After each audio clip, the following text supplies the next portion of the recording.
And I rang Tom and we're like, how are the kids? And composed, and then full silent. And I said, so we've just made $1 million. And then he was speechless and I was speechless. I am so incredibly excited to introduce you to Nici Sweaney. I see it as a huge time for women to be able to really take up space in the market and in the world because they can make AI work for them rather than waiting for permission from other people. AI powerhouse and my incredible client. Nici won Australian Female AI Leader of the Year and was featured on the Forbes Women list just last year. Within 6 months, while still working a full-time job and raising 4 kids, she'd hit 6 figures. Today, she's tracking past $2 million a year with no full-time employees and a 4-day work week. Nici and I started working together 6 months ago, and during that first 6-month period, Nici went on to have a $1.5 million launch from her membership program. So all I did was check my numbers each morning before I left my hotel room. And on the morning of my biggest keynote in California, that was the last day of the early bird, I was about to speak in front of 3,000 people. And I was like, I'm just going to check my little numbers. And I rang Tom and we're like, how are the kids? Full silent. And I said, so we've just made $1 million. And he cried and I cried. And then we were both just, I don't even know what that means. Like, I can't even fathom that. I was like, I don't even understand what this number is. I just know that is so astronomical for us. Everything from her mindset leading up to that launch, the strategy that was used, the messaging, the marketing. In this 2-part series, you are going to hear all of it and more. I know you're going to love this episode. Okay, so we are kicking off part 2 of talking about your $1.5 million launch. For those of you that are here, welcome. We're so happy to have you here. If you're coming into this and this is the first episode that you're listening to, keep listening. It will pick up at a point that makes sense, but I highly recommend going back and getting the full context. We tell a lot of story. We talk about life before AI her way. We talk about the build up. We talk about choosing the business model of deciding that you were going to run a membership. And we were just talking off air about like all the decisions that you made once you decided that this was the business model. Like literally, this wasn't like, I don't want people to hear this and go, oh yeah, this was just a marketing launch or this was just, or even just, this was just a new product launch. No, this was an entire new business Yeah, launch. exactly. We essentially rebuilt my business from scratch, like beginning in March this year. Entire new CRM. Yeah. So literally we were talking about this in the last episode, but I think it probably took until about February before I kind of really got behind the concept and felt like I was steady in that decision and that we really had a path forward. So February rolls around and then I decide, well, if I'm going to have this new business and I'm hoping to scale it, we really need the infrastructure to support that. And we've been playing around with some new concepts and ideas for website and how our systems ran leading up to this moment.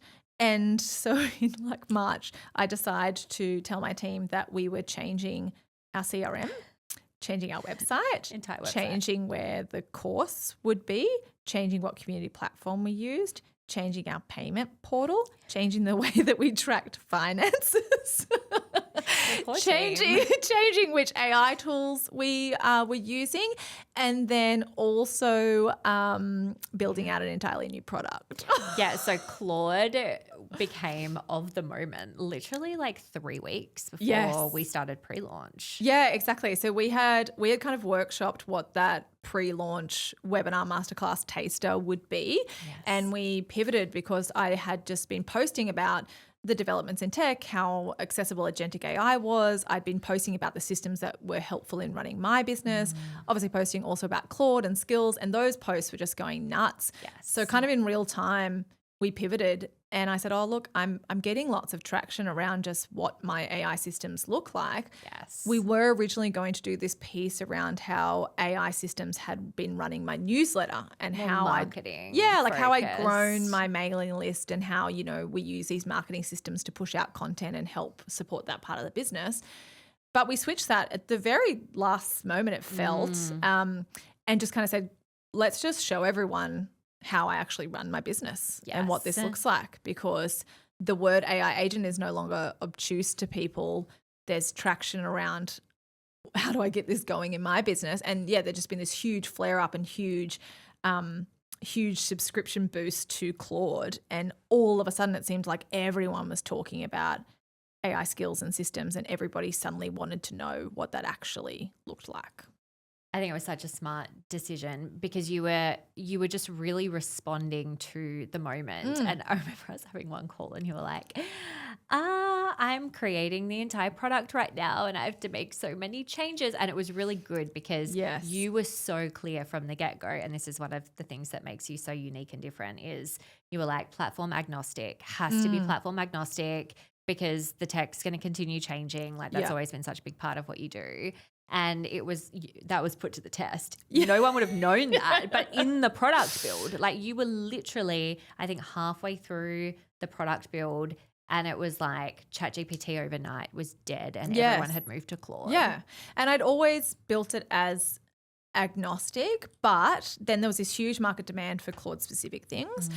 And also what was possible for your average user just became so much more. So we've always taught these kind of 5 levels of AI integration, moving up to full kind of agentic AI. But the tools that you needed to make that possible used to be fairly complex and it was a niche part of the market, right?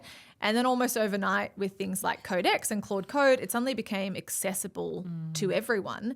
And I like freaked out. Yeah, I had plenty of nights lying awake or just dreaming about the product and just thinking, how do I design this? One, so I don't have to redo it all next week because the tools have changed again.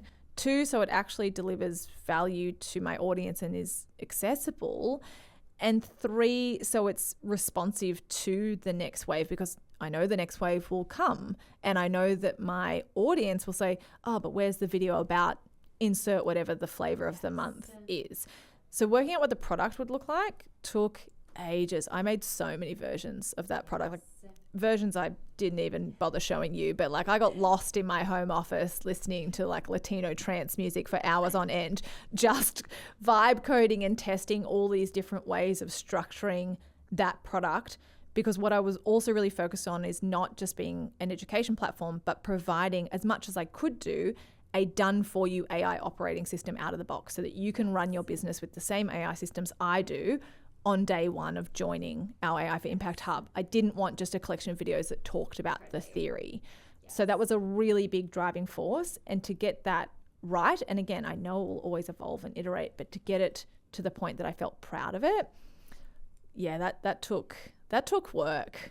Well, you were also practicing what you preach because you weren't going to be the AI company that was like, I'm just in constant response mode to whatever's new, because you don't sleep if you're running that type of business. You're always like on the cusp of having to create the next reel or do the next thing. And you were like, that's not the lifestyle I want to lead. No. That's not how I want to teach women they have to run their business where they're constantly having to adapt things as the tech changes, because that's the opposite of what we're trying to do.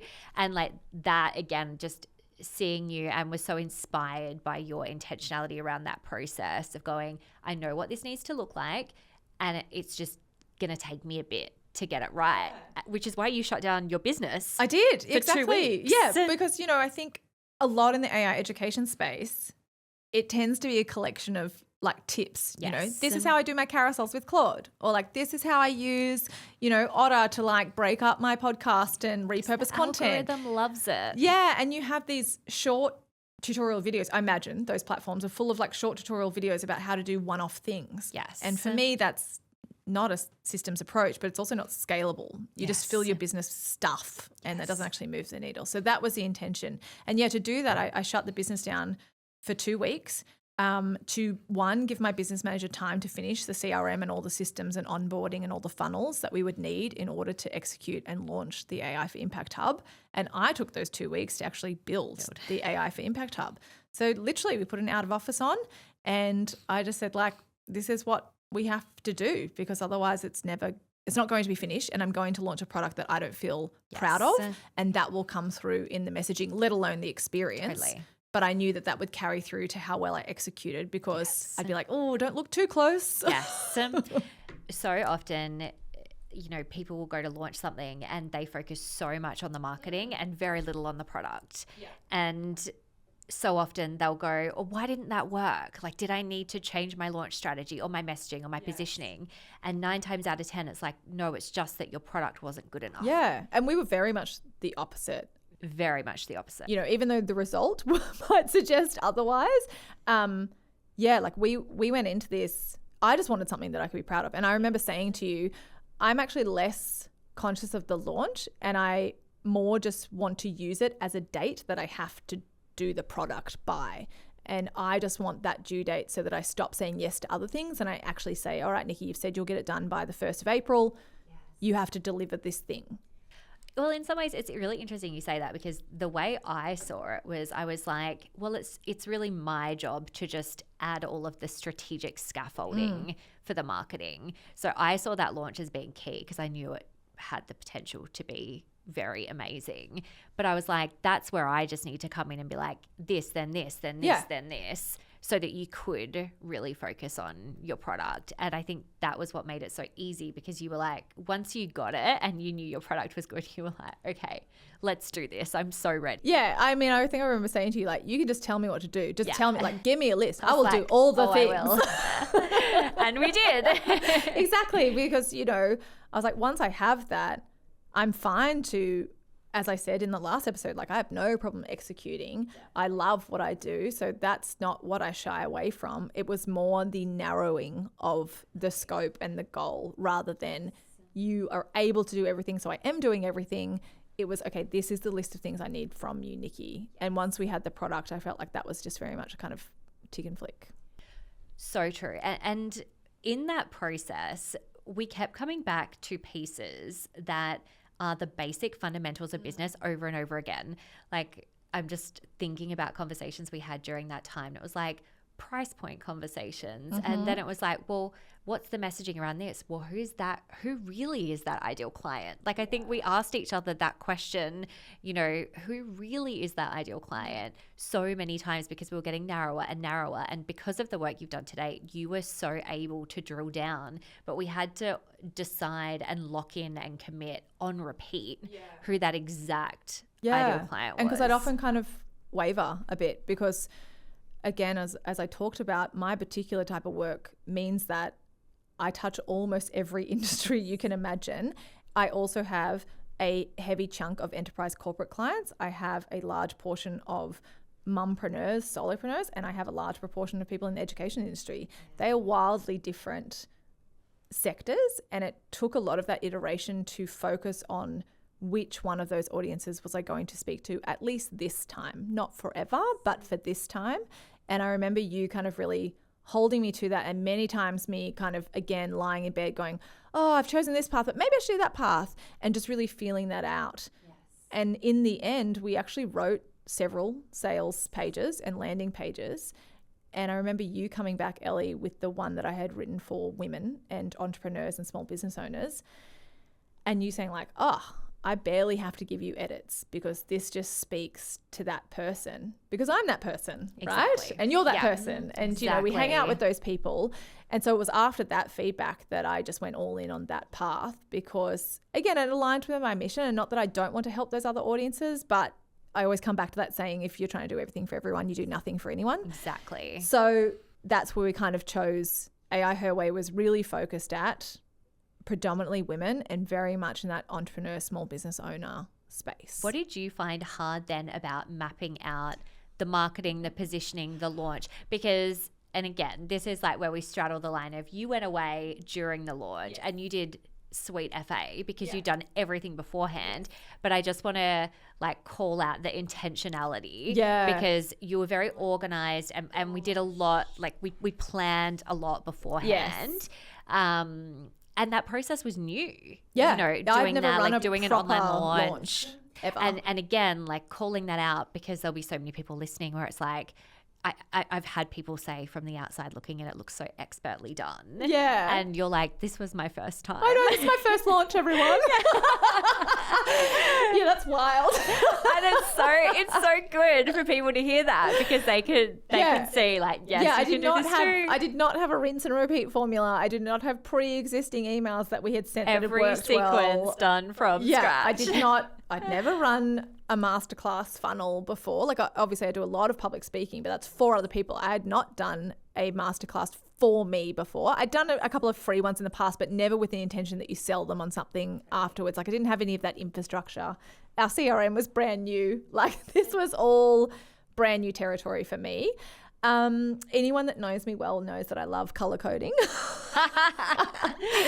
and time blocking on calendars and like checklists. So I did so many, again, I just did so many iterations of all the pieces that had to be in the plan because there was a lot. Like, there was a lot of infrastructure that needed to happen. And then there was a lot of content that needed to be produced. And then there was also the actual masterclass structure. There was the sales page, there was the checkout. Yeah, the pitch, like how I was actually going to say it, because I don't know about you, but I feel really uncomfortable selling my thing, right? Does like, when yeah, they first exactly. do it. Whereas, First time launch. yeah, exactly. And also it's funny because I'm a public speaker. So again, I didn't think that would necessarily feel awkward to me, but it did feel awkward to me. I speak in front of people all the time, but to speak about my thing felt weird. So there were so many components to it. And I remember at the start, I kind of wanted to send out a bunch of emails to my whole list. And then you came back and you're like, no, you should send a separate segment to people that came to the masterclass versus everybody else that's on your list versus like people that sign up to your email list between when you run the masterclass and when the launch closes, because all of those people are having a different experience to you. And I remember you going, sorry if this creates more work for you. And I was really going, You're like, that's an understatement. Yeah, I was like, that's another 30 emails. Thanks for that one. But you get it now, right? Yeah, exactly. So like I looked to you for really kind of providing that feedback and telling me what needed tweaking. And I just followed everything you said because that's exactly why I hired you in the first place. I was like, I want someone else that knows all the components that need to be here. I know my product. I know my industry. I've never done this before. I'll rely on you just to take that mental load away from me and just to tell me what to do. So You're very coachable. It's very fun. Oh, thank for you. me. I just say yes. So good. Yeah, so there were so many pieces to that. So literally, I mean, working with AI, of course, and going through all of our transcripts of meetings, all of our emails, all your feedback to do that list and just doing it again and again. And then literally just reminding myself that to get it done, I just have to start, and I just moved through that. Now, obviously we use a lot of AI to produce things, but I had to be heavily involved in each section of it because I didn't have a standard to hold AI to because we'd never done the launch before, right? So there was still a lot of me in it.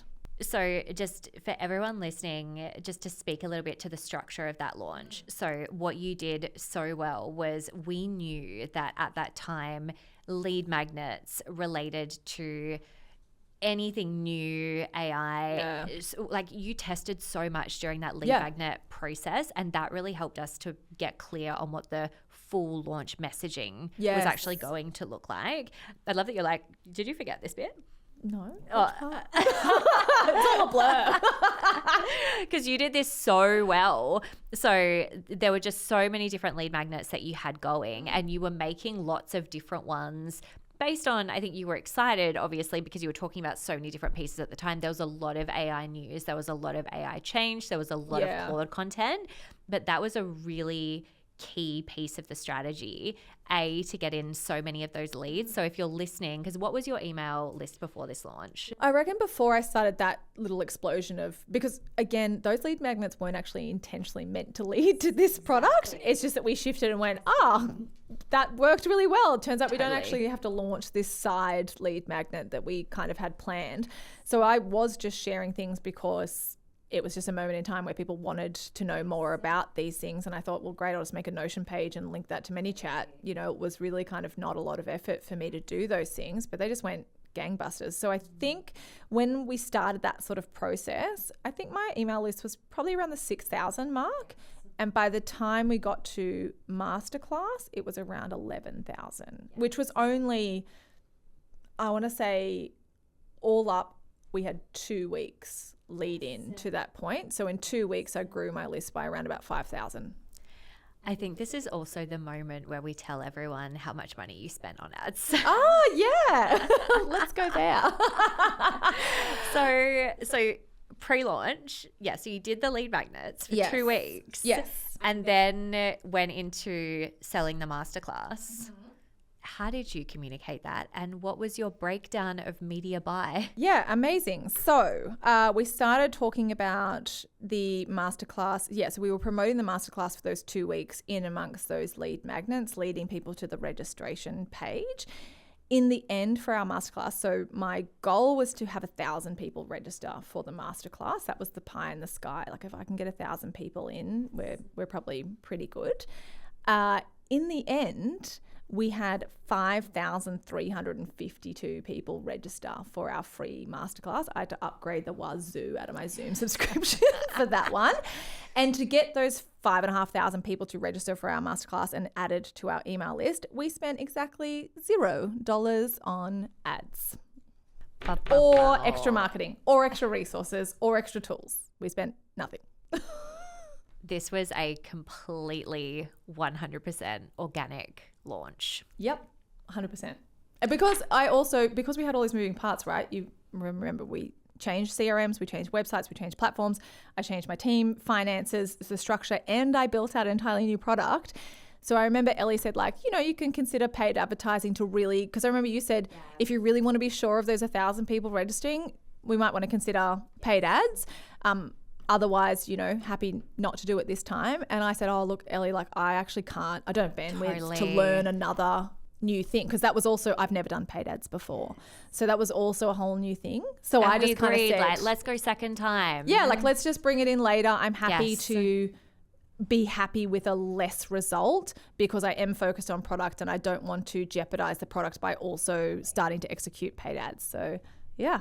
And that was a really smart decision and a really strategic decision because, again, everything went on the table. There were trade-off conversations. So I think at this point, everyone's going to hear the level of intentionality, which is really my aim.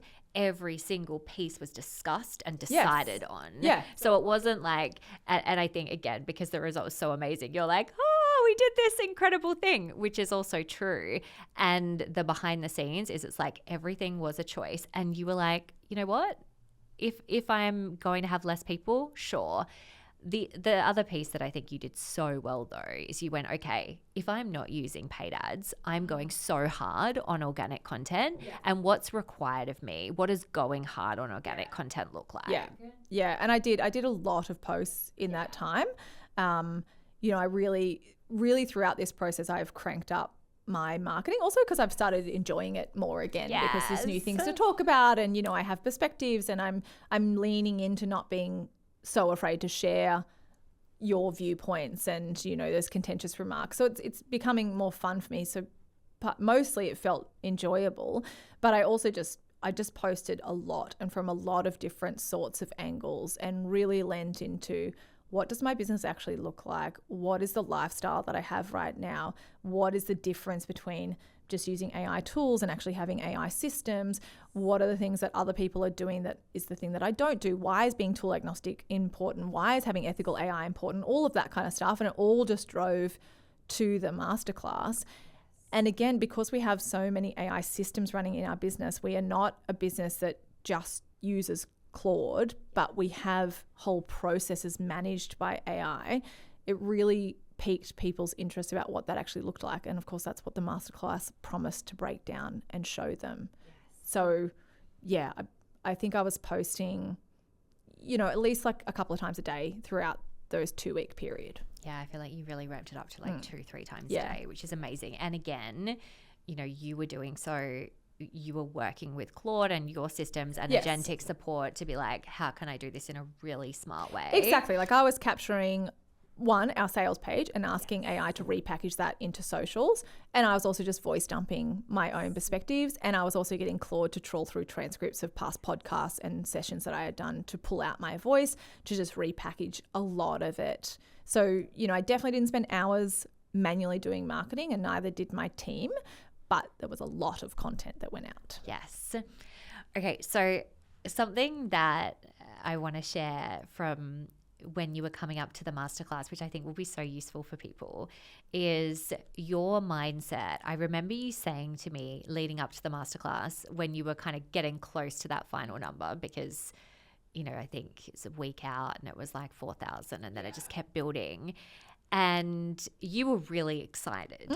And I think at that point, the great thing about a pre-launch that's done well is you build that momentum, you get really great feedback, you can see interest in topic, which is always so exciting, especially if you're launching something new, which you were.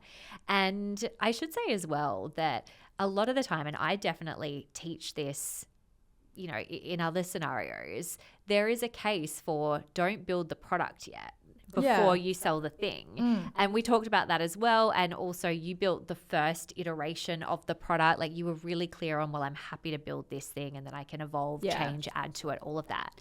But I remember you coming up to the masterclass and you did something that was just so smart in amongst all the 50,000 smart things you did. You were really clear on taking the pressure off yourself. Yeah. You got to this point and you and I both knew what you'd done to get to that masterclass. And I think you could have really freaked yourself out if you'd allowed yourself to. And you just really focused on, well, this is me presenting it to the world. This is basically the first opportunity for feedback. Yeah. Why are people, you know, signing up? What are their objections? Yeah. And I'm going to take that information and I'll just roll with my next steps from there. Can you talk us through, because that's obviously the bit that I saw and you were very honest with me the whole way through. So I remember thinking, she's not super internally freaking out right now. Was that true for you? Like, was there more that was going on there? Yes and no. I guess, I mean, again, the beauty of never having launched before is I really had no idea. Like, obviously everyone kind of is aware of industry norms and like web masterclass conversion rates and things like that, but you have no idea if it's going to apply to you. So I guess for me, as we approached the masterclass, I wanted to take the pressure off because I knew it would feel awkward to the audience if I had everything riding on that moment to convert or die, right? And because I am a public speaker, I was like, actually, I should just enjoy the fact that thousands of people are coming to my masterclass, right? Like, I love public speaking. That is an advantage I do have. And I didn't want to take away the joy of having that opportunity by putting all this pressure on the sell of it. So as we approached the masterclass, again, when we started all of this, my goal was 1,000 people to register and eventually 100 people to buy the membership. And that felt really large and it felt very big. And I was also nervous to share that with my partner, with you, with my team, to say that number out loud. Then as we got really into the crux of it and we were approaching the masterclass, I think about like a week beforehand, I said, oh, you know what? I don't want the pressure of selling 100 spots. I don't want to feel like if 100 people don't click check out now at the end of the masterclass, I've failed at life, because actually I've built a product I quite like. You know, I already have a small community inside of the hub as like beta testers. And also this is the business model. So even if we don't do it right now, I know this is the model that eventually gets me to the $1 million year, or I know this is the model that eventually allows me to exit the business, or whatever it is. I knew that part to be true. So I remember saying to you, I don't want to feel like this is the launch. This is just the start of my product and eventually we'll get there, right? And this is all data that's going to inform how to get there. So maybe this isn't the launch. Maybe the one in December will be the launch because we'll have had 6 months of practice or whatever. So about a week beforehand, I said, oh, actually, I'm just going to be really happy if 40 people sign up, because that'll make it worthwhile. It'll give me information about what people actually want and I can continue to build from there, and we just double down on what worked and we scrap the rest, and this is an iterative process. So yeah, it really helped me to feel like it wasn't ride or die in that moment. So I've never told you how I felt in that moment or what I thought. Like she's chickening out. No, not at all. Oh, not at all.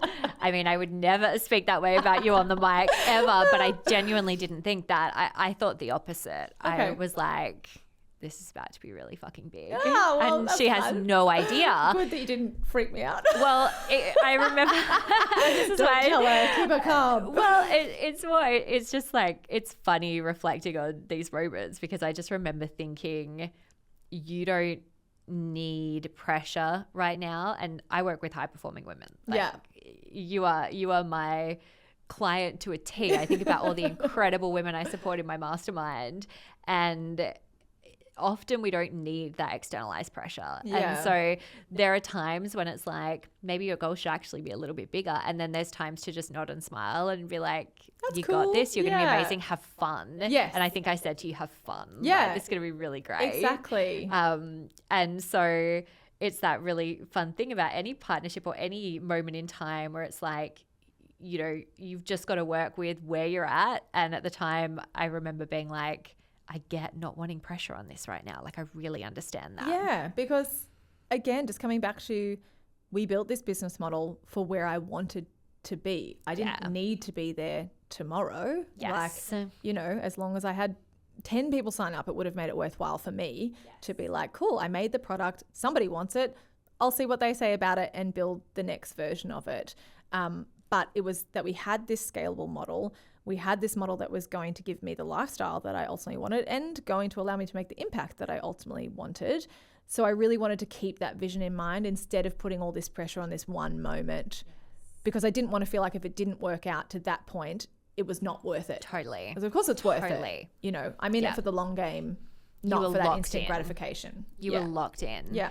Okay, so I wonder if we do a bit of a numbers summary at this point. Yeah. What do you think? Done. Tell us the numbers. So we got up to masterclass. Okay. You delivered the masterclass. So we had 5,500 people roughly register for the masterclass. We had around about almost 50% show up live between the two masterclasses, which was really, really astronomical. From the masterclass, we actually had around a 7.5% conversion rate. So outside of the masterclass, about 7.5% of those people converted into our paid product. That being said, we also then opened it up to our wider list and said, hey, you might not have come to the masterclass, but we've got this thing now. It's yours if you want to sign up to it. So we ran open cart for 2 weeks. We had 1 week of early bird, so post masterclass, and then we had 1 week at regular pricing. Yes, all strategic, all considered. Yeah, all mapped out, all in our emails, all linked to our carts. Everything was kind of operational to that point. After we closed the masterclass, I think maybe on that day, I remember saying to Tom, like, holy shit, like we've made like 20 grand, right? Like, you know, 10 people or whatever bought straight after the masterclass. And I was like, awesome, so worth it, fantastic. Then we get to 3 days later, right? And I invited my parents over to have a cup of tea with me before I went overseas. And my mum tried to get out of it because she was a bit tired. And I was like, no, you have to come over because I'm leaving for America tomorrow. So come over and have a cup of tea, right? And then they came over and we had a cup of tea. And then Tom brings out a bottle of champagne. And I told my parents, I said, I've launched this product. And I said, I was really hoping that I'd have 100 people sign up and that I'd make around 100 grand. And then I said, as of tonight, as I'm flying out to America, I've made $500,000, right? And I was like, this is wild, so wild. And I remember then, you know, my parents obviously cried and hugged me and we had this beautiful moment. I remember getting on the plane the next day and sitting on the plane and just crying in my little pod and just being so grateful because everything had come true. I was about to fly over to California to speak on the biggest stage I'd ever been on. The client was flying me business class. You know, my partner was at home looking after our beautiful children. I had just made $500,000 in 72 hours. I was like, it doesn't get any better than this.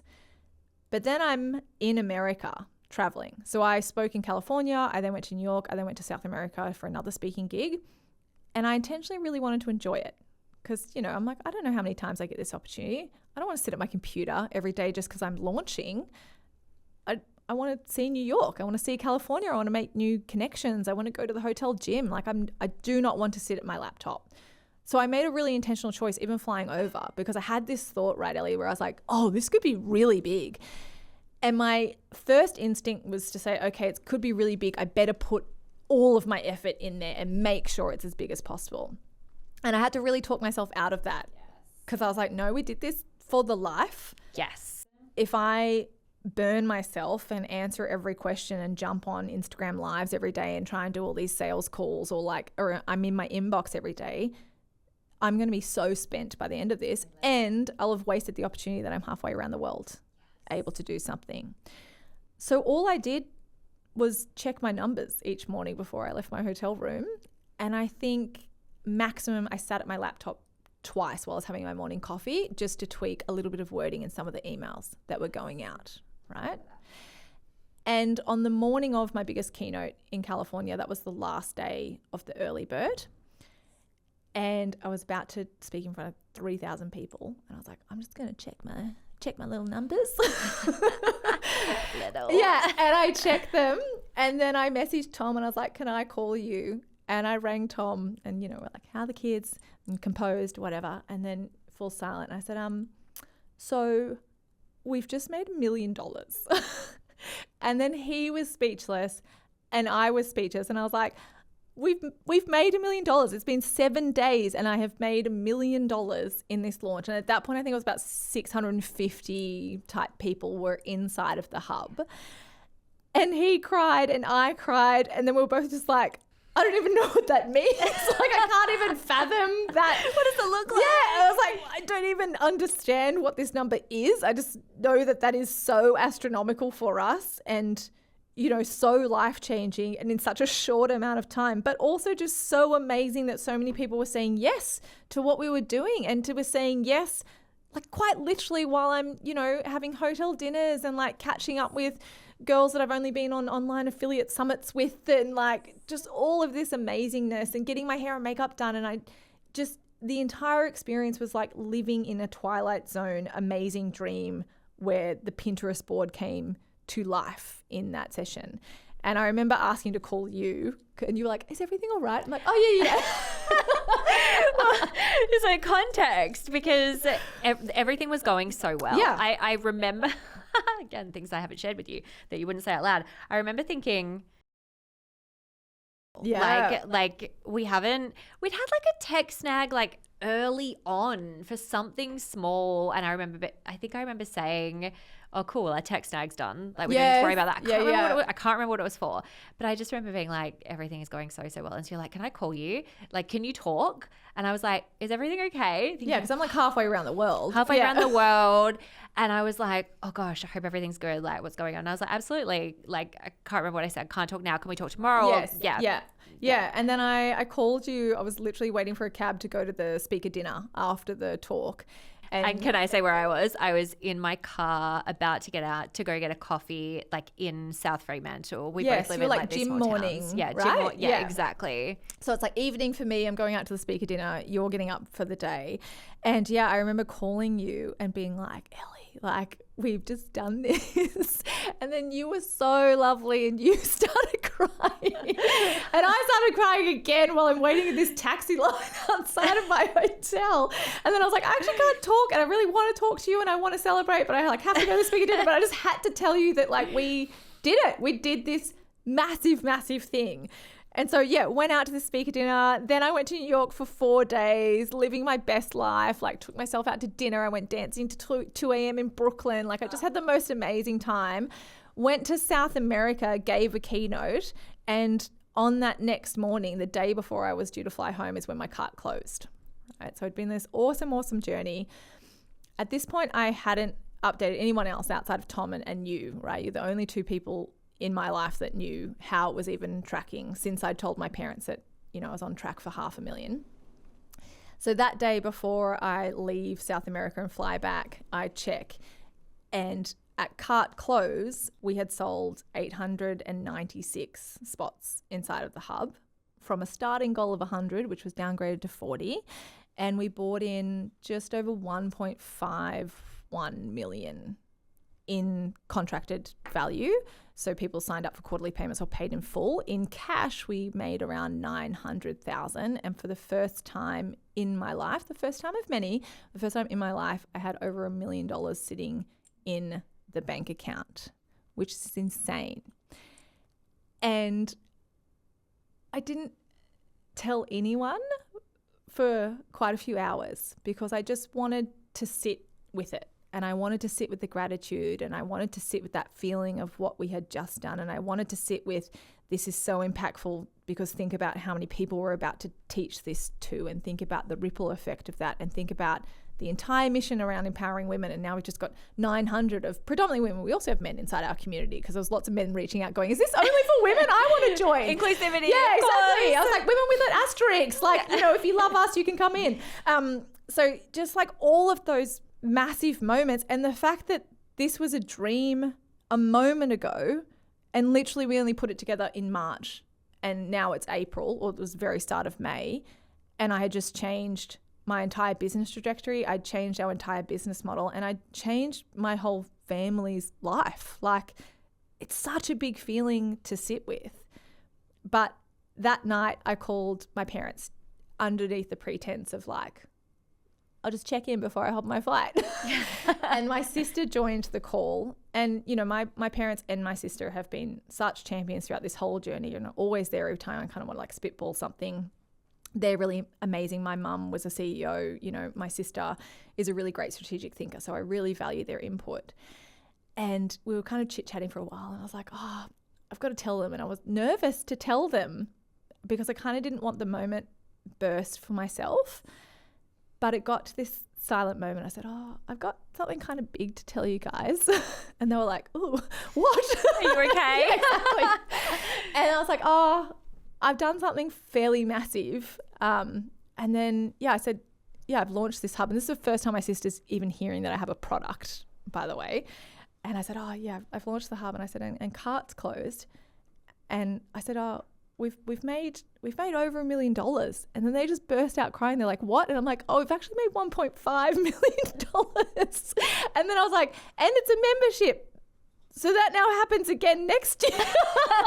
Next month. Yeah, exactly. And they were just like, they were so amazed. And it was just so beautiful, because when you're in business, sometimes these things start to sound normal, right? Because you see it on Instagram and you see these numbers and they kind of take on this abstract value. And also as you start earning more, it starts to kind of lose its shine a little bit, you know, because you know that it's possible. You know, there are people around there doing $1 million months. But when you say it to people that have only ever had a 9-to-5 job, that live in the quote unquote like real world, and you say that to them, just their reaction was so affirming that I'm like, no, it is a big deal. And that is, you know, insane. Like when I think about the fact that I could pay off my house and my parents' house and have money left over, that is not a small piece, right? And the fact that we did it, there's lots of people that ask, and lots of people have reached out to me to ask, to say, okay, but like, what did it actually cost you? The fact that we did it without additional spend, like, yes, I pay my team, but they were there pre this product because I still need their support in other areas. Outside of that, like, I didn't even have additional hours for me because we had set up the systems to run it. So I essentially made $1.5 million in profit, less maybe like 10K on the 2 weeks of staff costs where they were running the inbox and answering questions and making sure the checkout worked. It is still insane to say. But I'm also very grateful to say thank you to your coaching, because it now also feels insane but normal, which is awesome.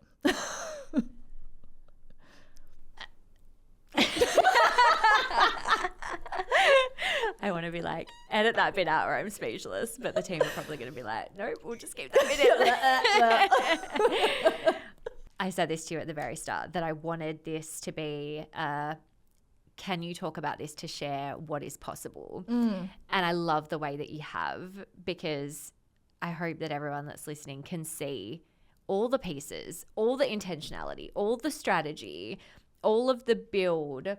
People are probably going to be listening and being like, oh my gosh, that amount, like what was in those emails? It was all strategic. It was all clear messaging. Like it was all, and also you had the systems, you know, like go to Nici's workshop, like get in Nici's world, because the implementation, that is a result of everything you teach to be able to make this possible. And so the fact that it created this, I think you have such a clear mission, and you are so clear on the impact that you want to create in the world. And hearing you speak to that win, you know, I know you're just like a gal after my own heart when you're like, and then it happened and I called my family and I just had that moment with my family and thought about the impact of all the women inside the hub who are all raving fans, like the amount of feedback that you've received, that I've heard, this product is so exceptional. And I really, really hope that people can hear there is so much that I can change about my product or my process or my strategy or my messaging to create better results. And I think that you've normalized how abnormal this feels to create, and also how possible it is at the same time, which is the exact combination that I think women listening really need to hear. Yeah, it is so possible. And this is coming from someone who probably didn't really believe, I was having this conversation with my friend. She was talking about the launch, and we were just talking about how, like, you see all these numbers on socials, particularly, right, about people having $1 million months or 100K cash day or whatever. And it almost always feels like but that happens to other people and that happens over there. Yes. And I don't really understand how to bridge that gap. But really, like, we were really methodical about it. Yes. And also, even if we hadn't crossed over $1 million, what we put in place would have got us there eventually, but the way that we did it is really condensed and collapsed that time. Like, I remember just feeling like, my gosh, I've cracked the code. Like, I have collapsed time into a black hole and just like making things happen. Like, ever before that, my biggest month had been 160K. I had a 160K day during that launch, and also while I slept in, went to the hotel gym and did a keynote speech and had my makeup done and went to a speaker dinner and had a few too many champagnes. Like, that was the day I made $160,000. And that feeling is something that I want for everyone, and particularly women, because the feeling of safety, that has been the biggest transformation. My parents often now, because they still kind of don't get it, and they're like, what does it feel like? What do you even mean you have $1 million? Like, what does that feel like? And I said, I don't really know what it feels like, because I'm not out there spending it. Like, I'm building the next thing, and it's for the business as well. But the change in me is how safe I feel. Like, I feel safe to try new things in my business, but I also feel safe for my family and my children. And that's been always a driving force. The whole reason that I've been so passionate about my business is, living through domestic abuse. I always had somewhere else to go. Like, my parents are beautiful, but I didn't have finances. I didn't have things for myself. I worked on a very casual basis. I had about $9,000 in super. I didn't own any assets. And so there was always but I don't have options, right? Like, if I leave this, I don't have options. Or if this all goes down, I don't have options. Now, finally, I got left. I didn't do the leaving, but I was left in a scenario where I really didn't have anything, and I had to rely very heavily on my family to get me back on my feet. And starting this business, I always thought, I want to create enough safety so that my children never have to choose between security and financial safety. I want enough safety and legacy that, they have an apartment that they can escape to, that they have something to fall back on, that they never have to make that choice. And for the first time, I feel like I've started to create that. I'm so in awe of you. I think you're so phenomenal, Nici. I'm so... Now we're both crying. I think that you are so mission driven, and I've got to see that, every single step of the way, just how devoted you are to your people, how much you care, how invested you've been in supporting them. And then in turn, what that would mean for you too. Yeah. And it's been such a privilege to get to do this alongside you. So thank you for having me on your team, and thank you so much for sharing this with everyone. And thank you so much for being a part of this journey. No one else I'd rather do it, Becky.